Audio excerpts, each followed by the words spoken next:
Hey, human being! Welcome to Mind of a Musician. This is the podcast where I dig up a bunch of bands that you probably never heard of, but should. And today we're going to travel to Ludington, Michigan. What's in Ludington? Well, every year there's this awesome festival in July called Lud Rock. It takes place over 2 days, and there are a whole bunch of bands that play, local bands, regional bands, and they raise money for a bunch of charities. Every year they raise like $40,000 nearly for local charities. That is a crazy amount if you ask me. Now I've been really lucky because I've gotten to play at Lud Rock a few times. My old band Project Hero plays Lud Rock every year as our reunion show. And then afterwards we have this ritual where we go to House of Flavors and we eat a bunch of ice cream and then, feel sick. But it's really a great time, and it's just like 10 feet from the beach, so you should check it out. Today we're going to look at 2 bands that play Lud Rock every year. John Merchant and the Desolation Angels, and On the Line. Before we get into these bands, I'm going to tell you a couple stories from last year.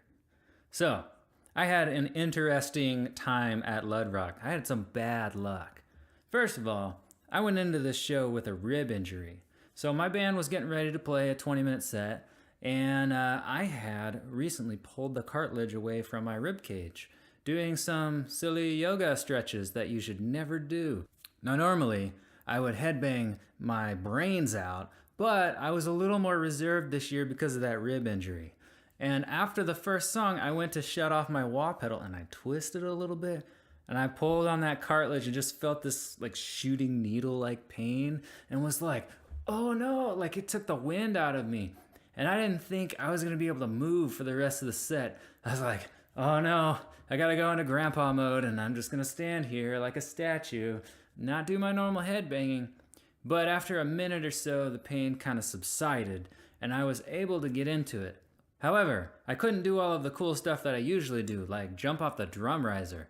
I went up there and I stood up there and I thought about it for a minute, but then I thought, nah, if I jump off, I might die. So I didn't do that, but we did have a really good time playing. Every year, it's always a blast. Unfortunately, my bad luck continued. On the last night of the festival, I'm standing on the front porch of the lake house, and this bug just flies in my ear. And I thought it was a little mosquito or something, but then it started biting or clawing or something. I didn't know. So I ran into the kitchen and I dumped some oil in my ear to kill it. And we couldn't see it. It was way deep in there against my eardrum. So the next day, I go to this 24-hour clinic. I still can't get it out. And they tried to flush it out. They tried to vacuum it out. They tried to stick like 10 different kinds of tools in there and pull it out. Couldn't get it. You know what it was? It was a June beetle. Like a giant bug just like dove into my ear. I thought it was like a mosquito or something. But it was this monstrosity, this beast in my ear. And so they couldn't get it out at the clinic. I had to go into an ENT. And he couldn't get it out because he said it's like sunk its claws into your ear canal and it's against your eardrum. So if I try to get it out, I might poke a hole in your eardrum. And yeah, that would be bad. So I had a surgery. I had to go up to Manistee, Michigan and have surgery, get put to sleep, and went home with a $5,000 bill. Good thing I have awesome insurance. And also, the town of Manistee was pretty cool. I might go back there next year after Lud Rock. But yeah, maybe next year I'll wear some earmuffs and protect myself from those things. Couldn't believe it. But as long as you have nice ear protection, maybe I can tempt you into going up to Lud Rock this year by playing you 2 of the bands that played there last year. So the first band I'm going to show you is a band that I've seen a few times there. They are called On the Line. Really good musicians, and we're going to hear a song today called Screaming Bullet. Now this band is actually from the Grand Rapids area, and they've got 2 gigs coming up if you want to check them out. On November 23rd in Muskegon, they're playing at Unruly Brewing. Sounds fun. And on December 21st, they're playing at Castle Brewing Co. in Greenville, Michigan. So if you're in the area or you're from Michigan, maybe you want to check that band out. Let me tell you about this first song. So it's really cool because this band actually sent me a paragraph from each band member about this song. So if you go over to the Mind of a Musician Facebook page, you can see their perspective on this song.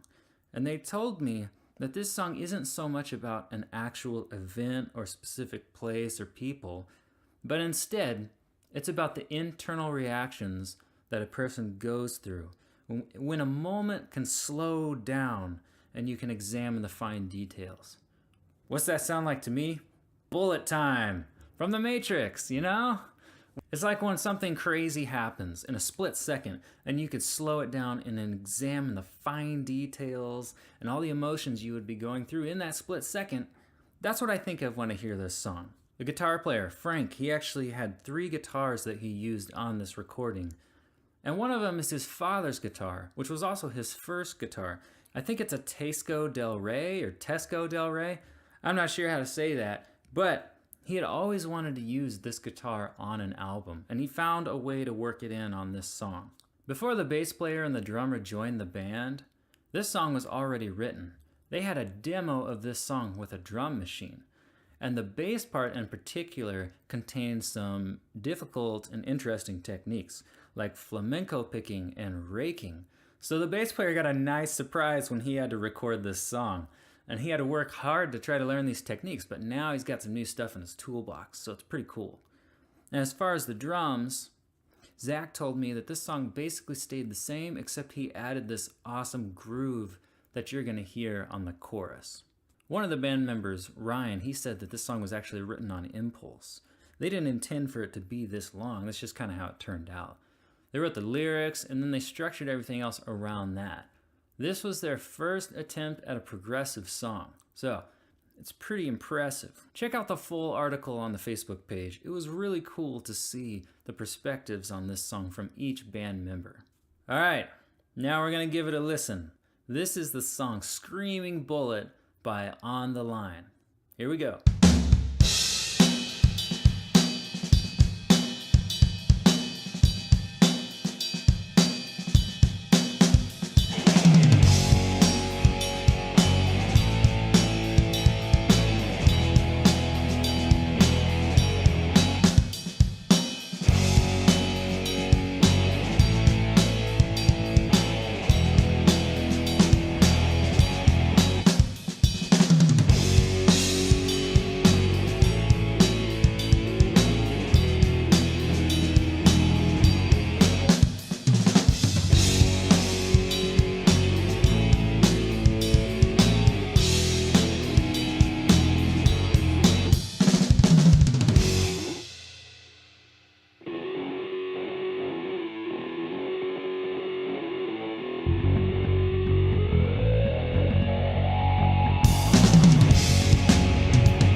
time for a quick hits review. Hope you enjoyed that song. Every episode, I play this game called the Good, Bad, Respect game. It's where I come up with something that's good, something a band could improve on, and something I respect. Every time I see a band live, I play this game to keep my musician skills sharp and protect my integrity as a music critic. So, The Good. Man, this song has groove. The performance is great. I really get into the song, especially the background vocals at the end. Particularly for a progressive song, this song has strong hooks. I only had to hear this song twice to have it stuck in my head all week. I really like the gentle, liquid sound of the guitar and the delay. I really like that. I would like to hear that a little louder in the mix. And that brings us to The Bad. I love this song. I really got into it. The production does not hinder me from enjoying the song, but I would like to hear just a little bit more polished recording. It does sound a little bit like a demo, except their performance is really incredible. I think they're good enough musicians that they deserve a quality studio recording. So I would love to hear that in the future from these guys, but it does not take away from my enjoyment of this song. Respect. First of all, are you telling me that this is really their first attempt to write a progressive song? Because this is great. I think this is an excellent success from a songwriting perspective. Now, as a player perspective, the performance is also outstanding. All the little intricacy on the drums, on the hi-hat, that really caught my attention. I think this is an outstanding song, and I recommend checking out the rest of the band's material. And check them out at Ludrock next year. They're there every year. Let's take a look at our second artist for the day. This is John Merchant and the Desolation Angels. Now, John had a friend from Ludington, and he told him the story about how in the 70s, he used to have to drive up to this hill in order to pick up rock radio stations. So they called the hill FM Hill. That's the name of the song, and that's what this song is about.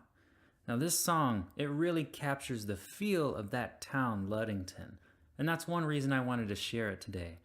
So, let's take a listen to the song FM Hill by John Merchant and the Desolation Angels.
Alright, I hope you enjoyed FM Hill. So let's play the good, bad, respect game.